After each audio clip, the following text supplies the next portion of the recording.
Ding dong, a bing bong. The store's door chimes, the mundane tune it sings for each and every soul. Oh my god, here we are. So, we went from Demon Lord to clerk at Sunny Fruits. Welcome to Sunny Fruits, the family market. Go nameless face, or faceless person. Customer ignores your greeting and heads down the drink aisle. You watch as the customer indecisively pursues their options in the corner of your eyes. Brassy jazz theme continues to mumble from the cheap store stereo system. It's a playlist that loops every 30 minutes, long enough that the average customer is sated, but short enough to drive employees insane. I feel that. I used to work at GameStop. Oh, there they are. Customer picks a can of cola from one aisle and a frozen dinner from the back. Approaching the counter, he dumps it all in front of you unceremoniously. Yup, motherfuckers. Wonder if this will forever be a person. But I you know what? I actually like this. It's better than just having nobody, you know? Having a faceless something as a sprite is better than just having no sprites there, you know? Where there's usually just the character sprite interacting with nothing. I like this. If there's gonna be nothing as like a generic NPC, I like this. This is a better option. I like it. He first stands on end at the side of the frozen dinner's nondescript reverse packaging. Reverse packaging? What the fuck does that mean? Reach out apprehensively. Please don't be chicken. Please don't be chicken. What, do you not like chicken? Flip the container over. It's a meal labeled Bro Broccoli Supreme. Your anxiety quickly fades away. Well, you got a thing about chicken? Putting on your best welcoming smile, you start scanning the items. Would you like that heated up for you? Customer shakes his head and drops the exact change on the counter.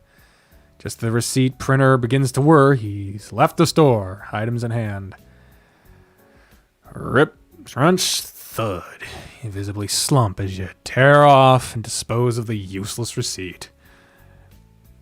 Your phone comes out without thinking, your hand engulfing the cheap device as you use just to get by. Who cares about having something fancy when you just needs to make calls and send texts? The digital clock shows it's 15 minutes to 12. Your shift's about to end. Good. At least, oh my! Oh, I guess, same shirt. This will be who replaces us. Good. At least there aren't any more customers coming in, then I can... Can what? Oh, what the... You nearly drop your phone when the manager appears to your right, seemingly out of nowhere. King, don't do that.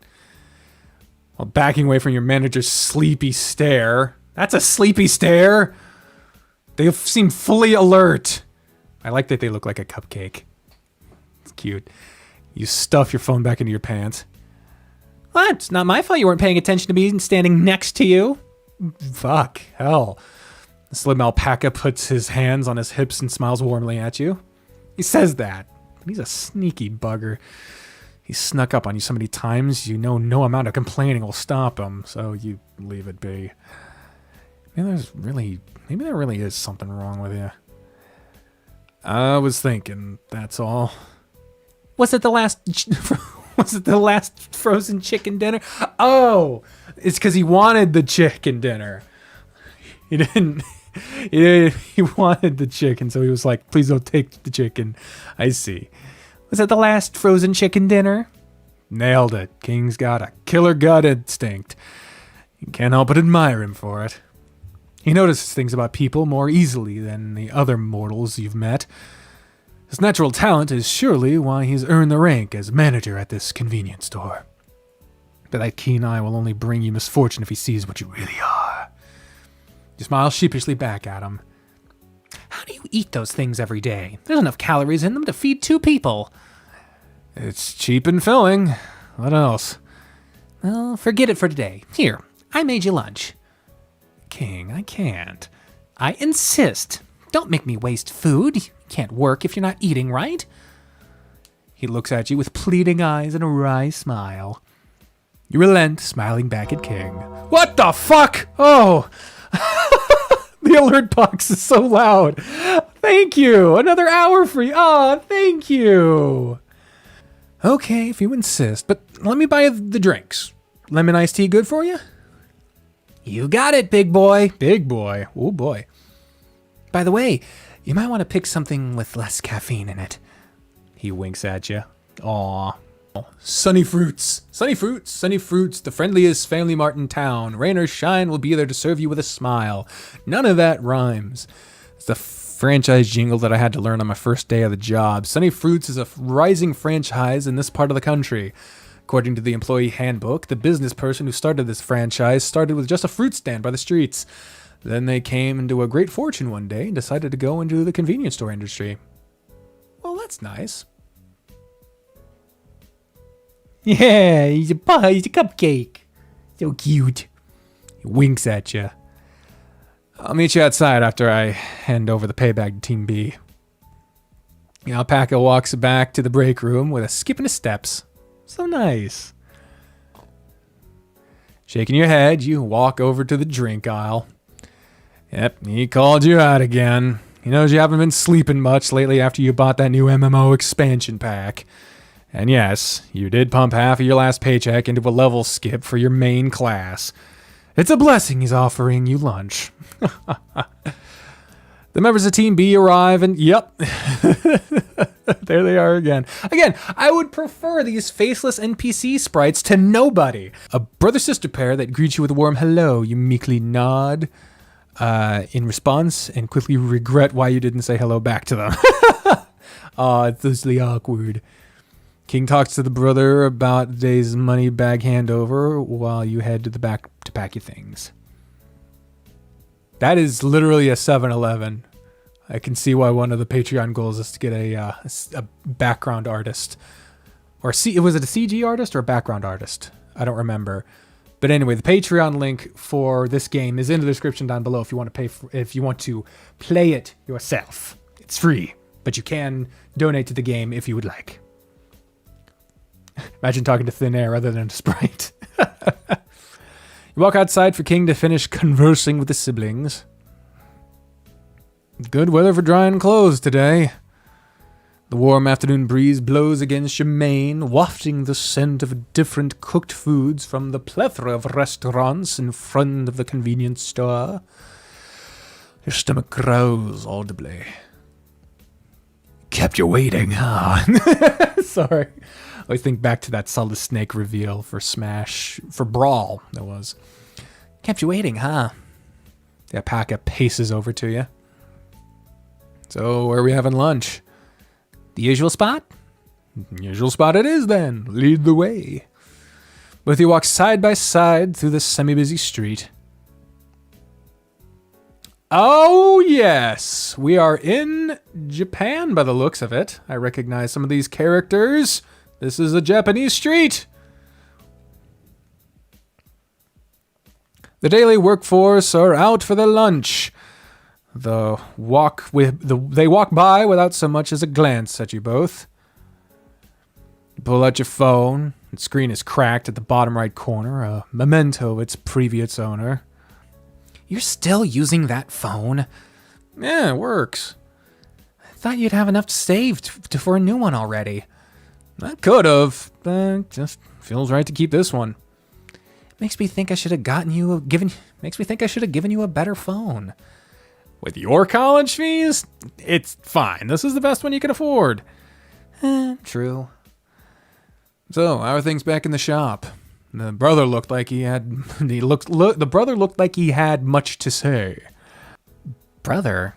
He has a name, you know. Don't tell me you forgot it.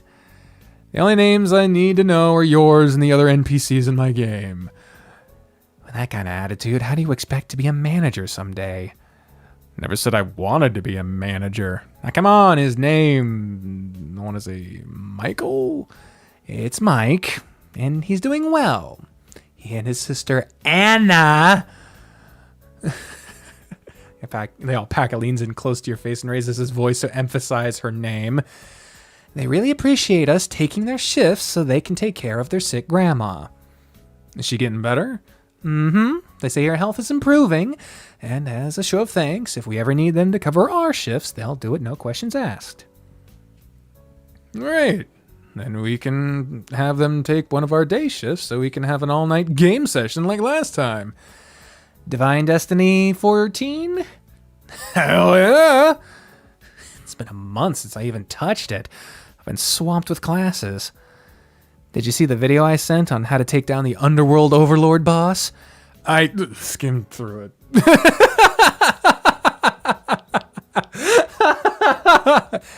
How can you skim through that? It's a half-an-hour battle that requires a full team and proper strategizing. King crossed his arms in a huff and raises an eyebrow at you. Get your fleece and a bunch. There's tons of other stuff we can do, like dungeons, dailies, plus, maybe the Overlord is not such a bad guy. Who are we to judge? The alpaca stares at you dumbfounded. You must be the dullest adventurer ever. You're a walking rainbow lollipop.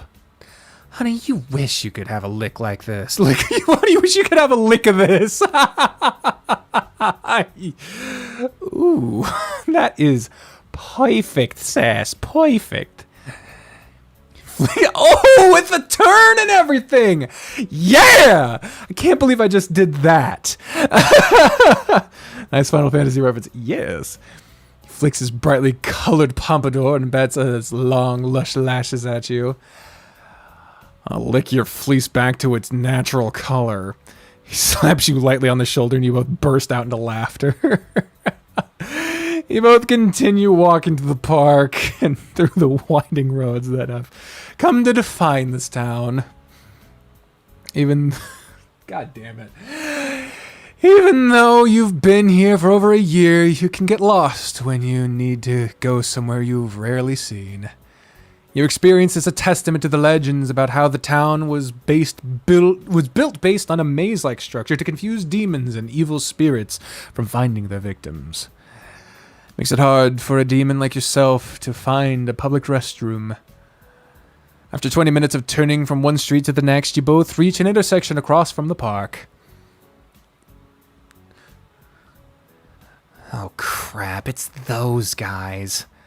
Buzzing around the main entrance are a group comprised of 6 goons dressed in matching black hoodies.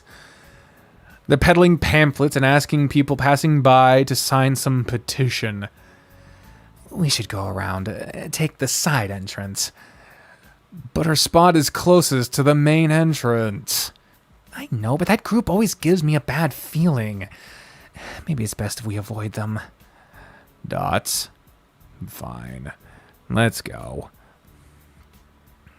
I have a feeling we will cross paths with them again. You both cross the street and head for the walkway to the right of the main entrance.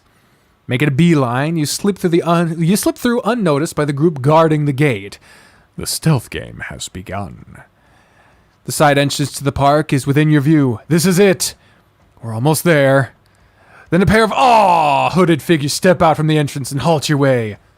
Why, hello there, fellow townsfolk of Kibbleton. Fuck. The right hand instinctively moves over to cover King. We don't want anything that you're selling.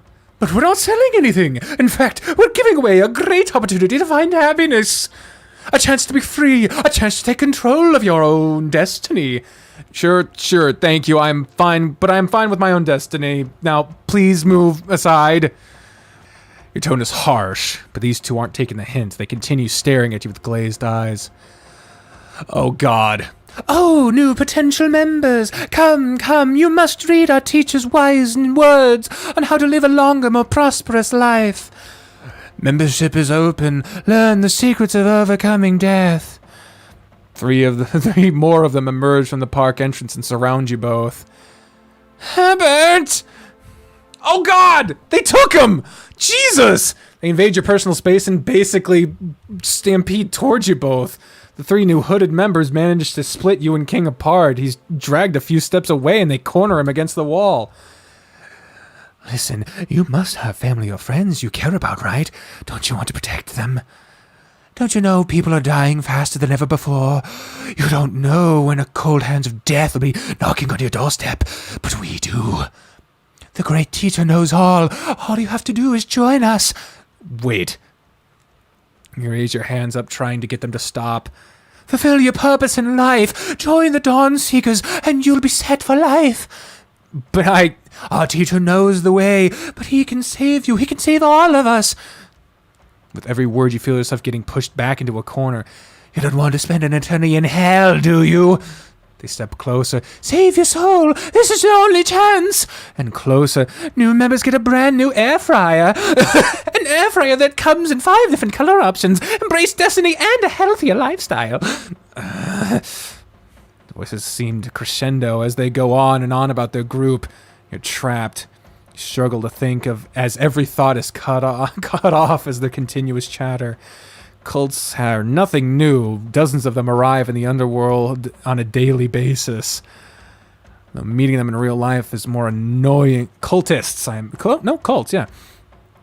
Though meeting them in real life is more annoying than having mosquitoes buzzing around your ear on a hot afternoon. Hot summer's afternoon. Annoyed, you turn to see where King is. His face is pale, and even his brightly colored fleece seems deflated. He's reaching out to sign some kind of document. No! Stop! Sudden outburst stuns everyone nearby, effectively silencing the hooded characters who are harassing you. They back away, letting you walk over to King. You yank him by the arm as he stumbles to get walking. We're leaving! And don't any of you bother us again! You pull King harder than you intended and guide him into the park. The hooded people mutter amongst themselves, but you don't hear them. Your sole focus is your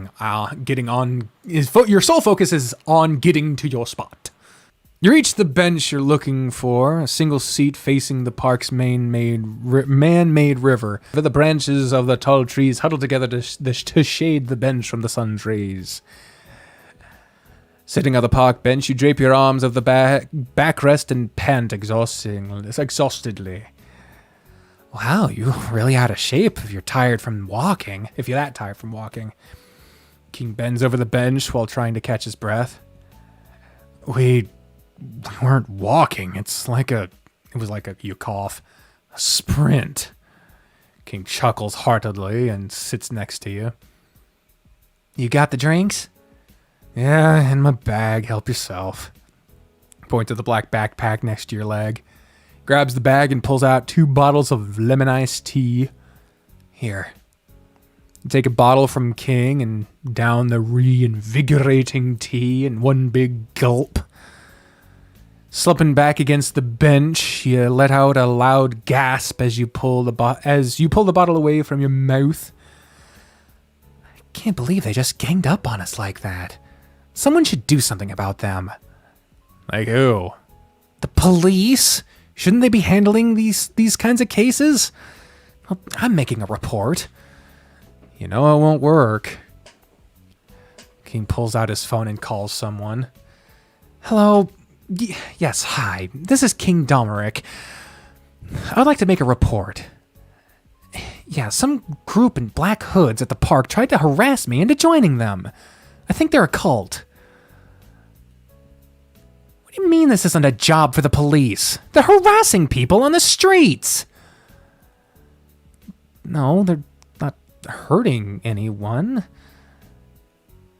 So what, you're just gonna leave them be? And what's the point of having you guys? Where am I supposed to go? The gang? Are you kidding me? Stop laughing at me! We need help! Are you just gonna let those weirdos run the streets? No, I am not being hysterical! King suddenly gasps. What did you just call me, miss? That's it. I'm obviously not getting anywhere with this. Goodbye! King angrily hangs up and sits next to you in a huff. Told you. What'd you expect to happen? The cops here are in the gang's pockets. Those black hoods probably work under the radar of the gang. That's why nothing's been done about them. This is so frustrating! He rubs his temples as though trying to rub the memory of that phone call away. Can we maybe just eat and move on? Let's. King grabs his bag and passes a blue Tupperware container to you. He pulls out a matching green container for himself. You open the top and you feel the gentle heat wafting through your fingertips. It's a lunchbox with 2 compartments.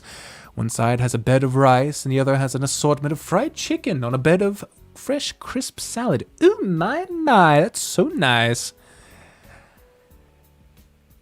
It's the Overlord. What? On top of the rice, there's some steamed... Oh!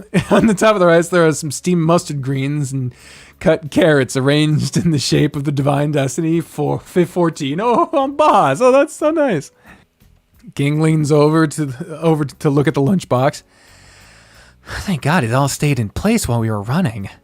You notice that his eyes are on you now, so you smile warmly. Thanks, man. This is really impressive. Say that after you tried it. I know you haven't beaten the Overlord in-game, but at least you can beat him with your stomach. He nudges the side of your belly. You roll your eyes at the alpaca and proceed to dig in. This chicken is really juicy and tender. Thanks. I worked hard on seasoning it just right. King's lunchbox is the same as yours, minus the decoration. A comment. Oh! Hey! Pause it. Oh. Oh my. Oh, Mike. Oh my goodness, Mike. Where's my... Mike. Mike. Oh, good God, Mike. Let me just save the game real quick. You have hacked the subathon. Instead of giving one big donation, you're giving a fuck ton of small ones. Mike. Be prepared, there's more. Why did the stack so... I don't have to do this 18 more times? Alright. Okay. So you don't have to do it this many times, I'll stack it for you.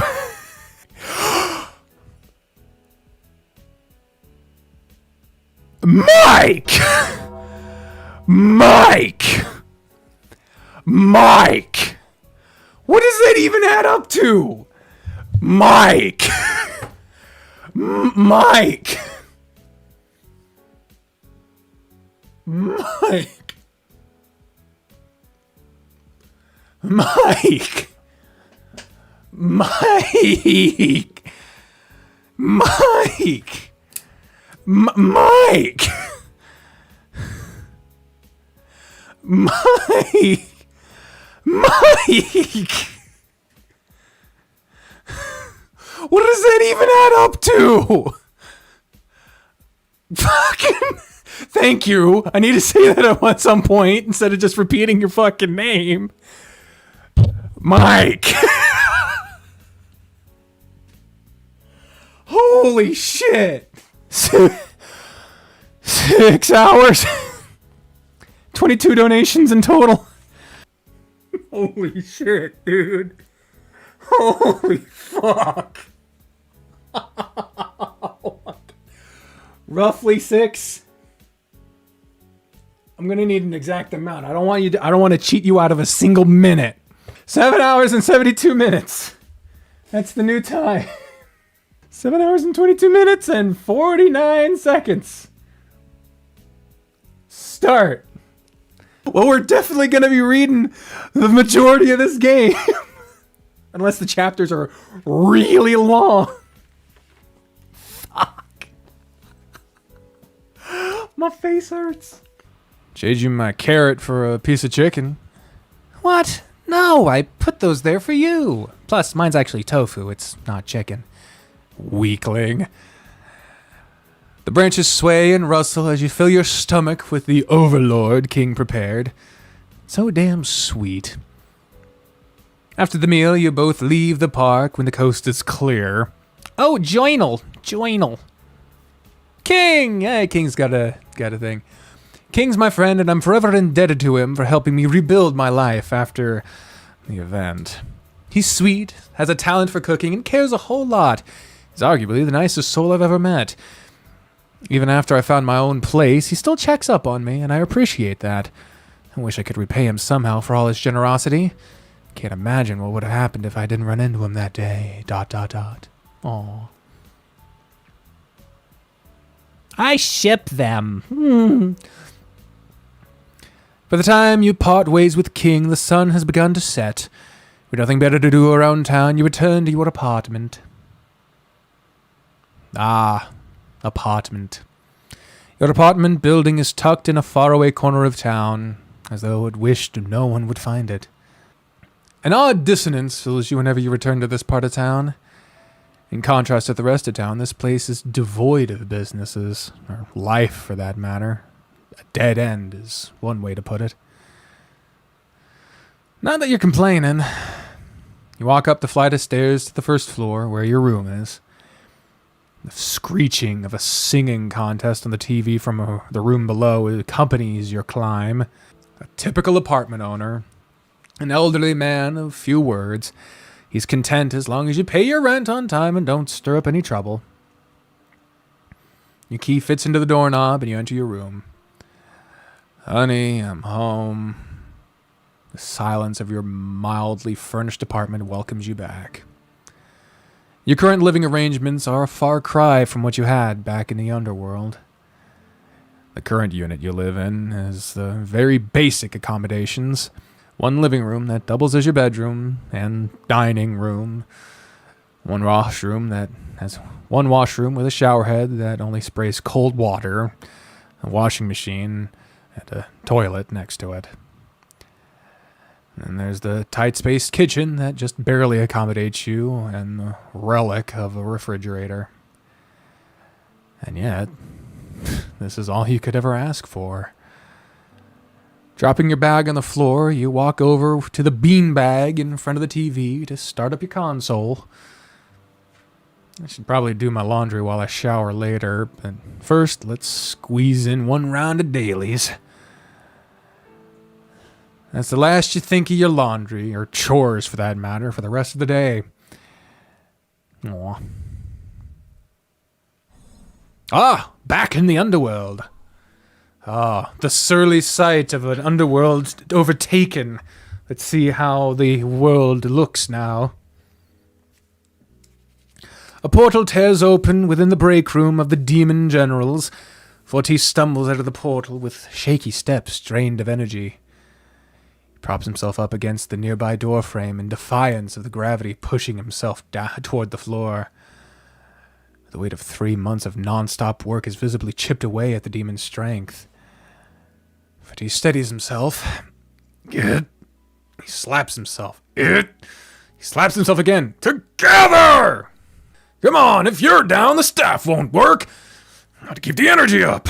Just get your coffee and get back down to the torture floor. After psyching himself up, he briskly enters the pantry. The dusk lingering on the air chokes Fortis. The pantry is hardly used these days, to say the least. Fortis walks over to the countertop, picking up his red mug. His other fellow general allies' cups have remained untouched ever since Vendrake's coup. He bends down to get the instant coffee from the lower cabinet, but notices a translucent hand sticking out of the side. It's one of Amare's extra appendages. Wait, if he's hiding in there, that means he shouldn't be here. He devises a plan to make the other general reveal himself willingly. Fortis walks over to the nearby fridge and pulls open a bottle of lemon soda. On the other side of the bottle, the note reads, "Property of Amare." Uh-oh. This fridge is full. I should probably throw some stuff out, like this bottle of soda that nobody ever drinks. No! Fahrenheit! Fahrenheit! It's an odd exclamation. He knocks his head against the ceiling of the cabinet while trying to come out of it.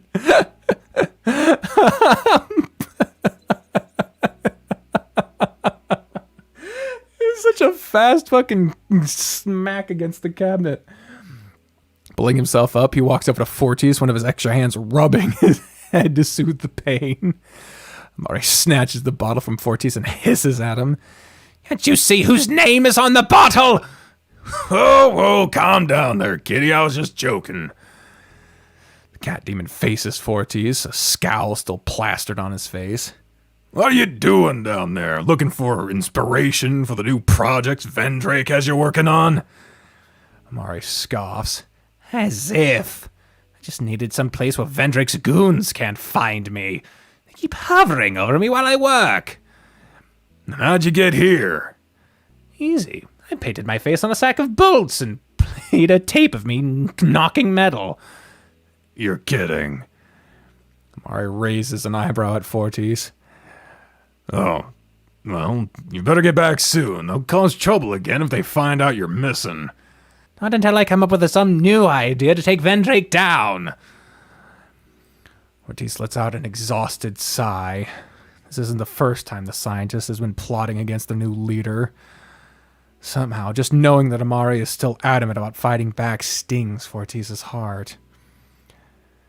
You seen the coffee? Yeah. He pulls the bottle of instant coffee from his belt and passes it to Fortis. Don't use it all. It's one of the key catalysts for the weapon I'm using. What? Fortis keeps quiet and turns to the coffee maker. Pours the instant mix into the machine and turns it on. The grumbling of the device reverberates through the pantry. Amari. He turns to his companion, unable to maintain his facade that everything is fine. Don't you think it'd be easier if you just, I don't know, just do what Vendrake says? Oh no, don't tell me you're taking his side. It's not what I mean.